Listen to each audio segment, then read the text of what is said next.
দীর্ঘমেয়াদী তত্ত্বাবধায়ক সরকার এটা গণতন্ত্রের জন্য ভালো না, কিন্তু এটা আমাদেরকে মাথায় রাখতে হবে 16 বছর একটা ফ্যাসিবাদী সরকার এদেশে মানুষের উপরে জগদ্দল পাথরের মতো চেপে বসেছিল।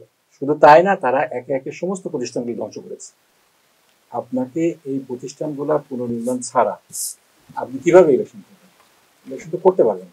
প্রথম সমস্যা, আপনার কনস্টিটিউশন নিয়ে একটা ন্যাশনাল কনসেনসাস হতে হবে। কারণ আপনার যদি পুরানো কনস্টিটিউশন থাকে তাহলে তো এই তত্ত্বাবধায়ক সরকারই অবৈধ।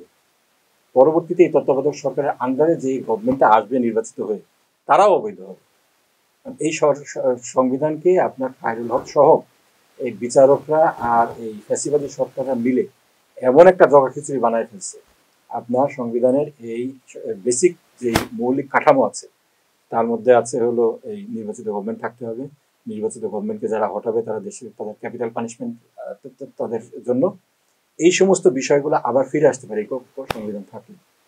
কারণ এই সংবিধানের আন্ডারে আপনি এরকম একটা ইলেকশন করে কেন রিস্ক নেবেন? প্রথম কথা হলো এটা।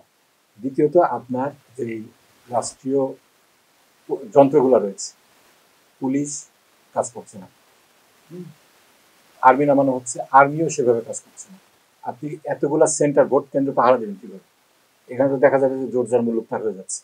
আপনার এই মৌলিক প্রশ্নগুলো আপনার সংবিধান, পুলিশ এবং অন্যান্য যে ইনস্টিটিউশনগুলো আছে এইগুলোতে ন্যূনতম একটা সংস্কার না করে, লেভেল প্লেইং ফিল্ড তৈরি না করে আপনি কীভাবে ইলেকশনে যাবেন? হ্যাঁ, বিএনপির যে কথা যে সংস্কারের জন্য অনেক সময় দেওয়া হয়েছে, আমি তাদের সাথেও সেটা সেভাবে কিছুটা হলেও অ্যাগ্রি করি, কিন্তু এই সময়ের মধ্যে কেন হলো না? এখানে কি রাজনৈতিক দলগুলার এখানে কিছুটা অসহযোগিতা ছিল কিনা এটাও দেখতে হবে।